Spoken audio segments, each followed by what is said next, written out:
తెలంగాణలో pharma city, NIMS, Kakatiya mega textiles, electronic ఉత్పత్తి క్లస్టర్ల వంటి అనేక భారీ పారిశ్రామిక వాడల్లో పనులు వేగంగా జరుగుతున్నాయి. వచ్చే 5 ఏళ్లలో 70 కొత్త పారిశ్రామిక వాడలను TSIIC ద్వారా ఏర్పాటు చేయాలని రాష్ట్ర ప్రభుత్వం లక్ష్యంగా పెట్టుకుంది. సూక్ష్మ మధ్యతరగతి పరిశ్రమలకు సంబంధించి దండు మల్కాపూర్లో గ్రీన్ ఇండస్ట్రియల్ పార్కును 570 ఎకరాల్లో ఏర్పాటు చేయడం జరిగింది. 400 MSMEలు 1200 కోట్ల పెట్టుబడులు పెట్టాయి. ఈ పరిశ్రమల్లో 15,000 మందికి ఉపాధి లభించింది. ఆహార పరిశ్రమల్ని ప్రోత్సహించడానికి హైదరాబాద్ మినహా 9 ఉమ్మడి జిల్లాల్లో 7,150 ఎకరాల విస్తీర్ణంలో 21 కొత్త స్పెషల్ ఫుడ్ ప్రాసెసింగ్ జోన్లను ఏర్పాటు చేయాలని ప్రభుత్వం నిర్ణయించింది. ఈ జోన్లకు అవసరమైన అప్రోచ్ రోడ్లు, అంతర్గత రోడ్లు, విద్యుత్తు, నీటి సౌకర్యాలతో పాటు గోడౌన్లు, కోల్డ్ స్టోరేజ్లను ఏర్పాటు చేస్తున్నది. పరిశ్రమల శాఖకు ఈ బడ్జెట్లో 4,037 కోట్లు ప్రతిపాదించడమైనది. శాంతి భద్రతల నిర్వహణ సమర్థవంతంగా జరిగితే సమగ్ర అభివృద్ధి సాధ్యమవుతుంది. దేశంలో ఎక్కడ లేని విధంగా ఇవాళ రాష్ట్రానికి పెట్టుబడులు వస్తున్నాయంటే రాష్ట్రంలో మెరుగైన శాంతి భద్రతల నిర్వహణ ఒక కారణం. ఇప్పటి వరకు ప్రభుత్వం 31,198 పోలీసు ఉద్యోగాల కల్పన చేసింది. మెగా సిటీ పోలీసింగ్లో భాగంగా హైదరాబాద్, సైబరాబాద్, రాచకొండ కమిషనరేట్లను మరింత బలోపేతం చేయాలని ప్రభుత్వం నిర్ణయించింది. ఈ 3 కమిషనరేట్ల పరిధిలో 56 ల్యాండ్ ఆర్డర్ పోలీస్ స్టేషన్లు, 19 ట్రాఫిక్ పోలీస్ స్టేషన్లు, 4 ట్రాఫిక్ ACP పోలీస్ డివిజన్లు, 2 ట్రాఫిక్ DCP జోన్లను ఏర్పాటు చేయడం జరిగింది. రాష్ట్ర స్థాయిలో Telangana narcotics control bureau, cyber safety బ్యూరోలను మరియు కమాండ్ అండ్ కంట్రోల్ సెంటర్ను ఏర్పాటు చేసింది. రాష్ట్రంలో నిఘా వ్యవస్థను పటిష్టం చేయడం కోసం ప్రభుత్వం రాష్ట్ర వ్యాప్తంగా 9,80,000 సీసీ కెమెరాలను ఏర్పాటు చేసింది. దేశంలో ఇంత పెద్ద సంఖ్యలో సీసీ కెమెరాలను ఏర్పాటు చేసిన ఒకే ఒక్క రాష్ట్రంగా తెలంగాణ రికార్డు సృష్టించింది. తెలంగాణ ప్రభుత్వం ప్రతిష్టాత్మకంగా నిర్మించిన సమీకృత కమాండ్ అండ్ కంట్రోల్ భవనాన్ని 2022 ఆగస్టు 4వ తేదీన గౌరవ ముఖ్యమంత్రి గారి చేతుల మీదుగా ప్రారంభించుకోవడం జరిగింది. రాష్ట్ర వ్యాప్తంగా 24 గంటల నిఘాతో పాటు అత్యవసర పరిస్థితులు, ఇతర విపత్కర సందర్భాల్లో వివిధ శాఖలను అనుసంధానం చేసే విపత్తు నిర్వహణ సామర్థ్యంగా చేసే హబ్గా కమాండ్ అండ్ కంట్రోల్ సెంటర్ పనిచేస్తుంది. రాష్ట్ర పోలీసులు జాతీయ, అంతర్జాతీయ స్థాయిల్లో అనేక అవార్డులు అందుకున్నారు. తెలంగాణ పోలీసింగ్ అనేక రాష్ట్రాల పోలీసులకు రోల్ మోడల్గా మారింది. రాష్ట్ర విపత్తుల సహాయ నిర్వహణ సమర్థంగా జరపడం కోసం 2022లో కొత్తగా 18 ఫైర్ స్టేషన్లను ప్రభుత్వం ఏర్పాటు చేసింది. దీంతో రాష్ట్రంలోని అన్ని నియోజకవర్గాల్లో ఫైర్ స్టేషన్లను ఏర్పాటు పూర్తయింది. ఫైర్ లైసెన్సులన్నీ ఆన్లైన్ ద్వారానే ఇచ్చేలా వెబ్ పోర్టల్ను ఏర్పాటు చేసింది. ఈ సంవత్సరం బడ్జెట్లో హోంశాఖకు 9,599 కోట్లను ప్రతిపాదించడమైంది. రాష్ట్ర అభివృద్ధిలో ఉద్యోగులది కీలకమైన భాగస్వామ్యం. పలు విభాగాలను పరిశీలిస్తే తెలంగాణ ఉద్యోగులు దేశంలోకెల్లా అత్యధిక వేతనాలు పొందుతున్నారని సగర్వంగా తెలియజేస్తున్నాను. కేంద్ర ప్రభుత్వ ఉద్యోగుల కన్నా, ఇతర రాష్ట్ర ఉద్యోగుల కన్నా మన ఉద్యోగులు మెరుగైన జీతభత్యాలు పొందుతున్నారు.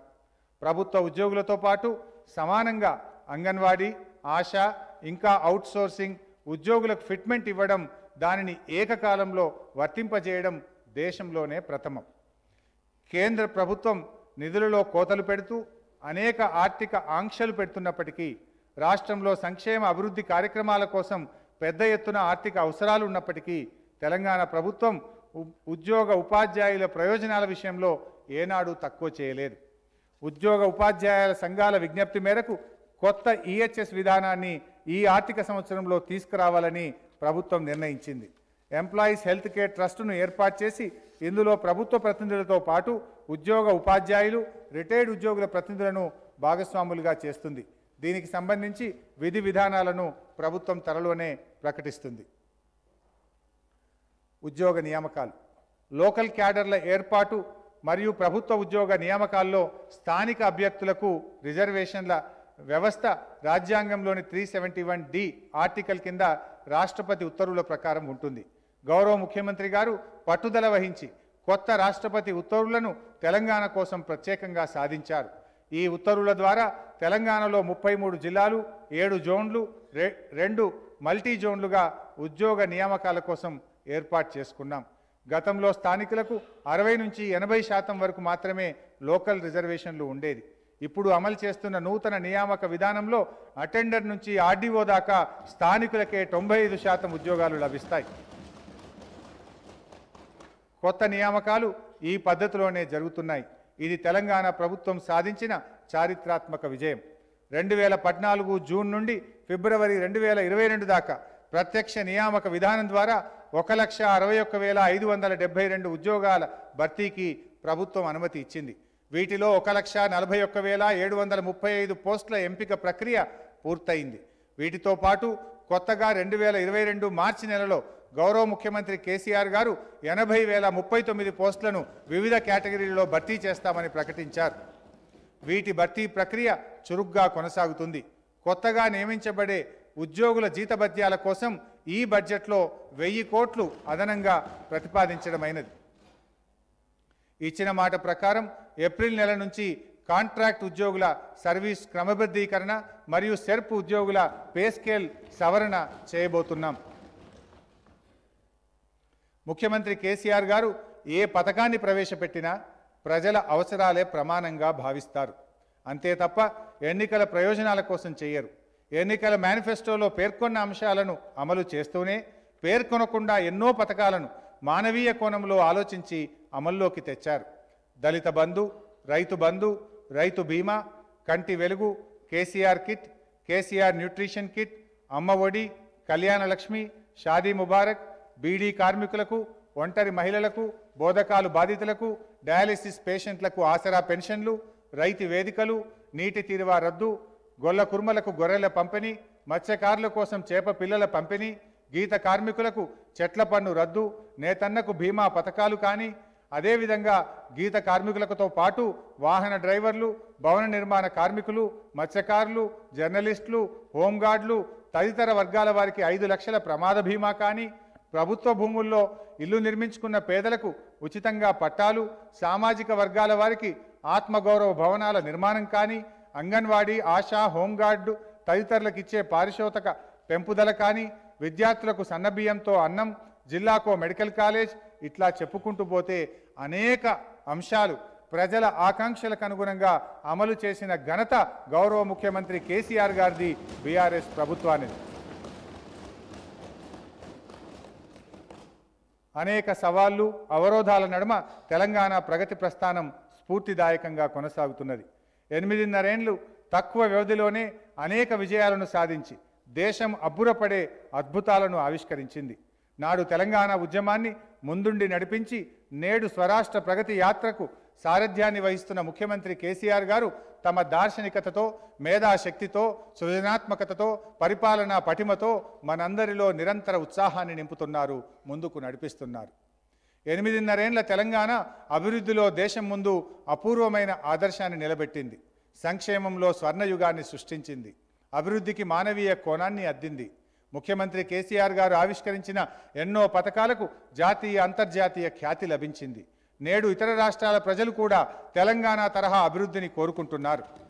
తెలంగాణ అభివృద్ధి నమూనాకు దేశం మొత్తం జేజేలు పలుకుతుంది.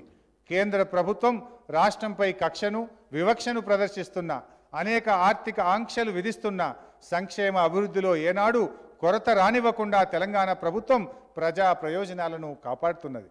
దేశంలో ప్రతిఘాతక శక్తులు సామాజిక సామరస్యాన్ని దెబ్బతీసేందుకు ప్రయత్నిస్తున్న సందర్భంలో తెలంగాణ గంగా జమున తహజీబ్ను పరిరక్షిస్తూ శాంతి సామరస్యాలను కంటికి రెప్పలా కాపాడుతున్నది. ఎవరు ఎన్ని కుట్రలు చేసినా మా మనోబలం కానీ, మాకున్న ప్రజాబలం కానీ చెక్కు చెదరదు. అయితే సాధించిన దానికి సంతృప్తి చెంది అక్కడే ఆగిపోవడం కార్యశూరుల లక్షణం కాదు. సరికొత్త లక్ష్యాలను నిర్దేశించుకుంటూ ముందడుగు వేయడమే మన ముఖ్యమంత్రి గారి నైజం. వారు ఆశించిన లక్ష్యాలను పూర్తి చేసేందుకు తెలంగాణ ప్రజల ఆశీర్వాద బలంతో మరింత పట్టుదలతో ముందుకు సాగుతాం. రానున్న రోజుల్లోనూ జాతి నిర్మాణంలో తెలంగాణ మరింత ఉజ్వల పాత్రను నిర్వహించే విధంగా పురోగమిస్తుంది. దళితులు, గిరిజనులు, మైనార్టీలు, బడుగు బలహీన వర్గాల ప్రజలు, అగ్రవర్ణ పేదలు అందరి జీవితాల్లో సంపూర్ణమైన వికాసాన్ని సాధించేంత వరకు విశ్రాంతి విరామ విరగక పరిశ్రమిస్తూనే ఉందాం. ప్రగతి ప్రస్థానాన్ని కొనసాగిస్తూనే ఉందాం. ఇందుకోసం రాజీ లేని మార్గాన్ని అనుసరిస్తామని, ఈ మహా సంకల్పానికి సంపూర్ణమైన అండదండలు అందించాలని తెలంగాణ ప్రజానికాన్ని సవినయంగా కోరుతున్నాను. 2023-24 ఆర్థిక సంవత్సరానికి మొత్తం వ్యయం 2,90,396 కోట్లు, రెవెన్యూ వ్యయం 2,11,685 కోట్లు, మూలధన వ్యయం 37,525 కోట్లుగా ప్రతిపాదిస్తున్నాను. 2023-24 సంవత్సరానికి బడ్జెట్ ప్రతిపాదనలు సభ ఆమోదం కోసం ప్రవేశపెడుతున్నాను. జై తెలంగాణ, జై హింద్.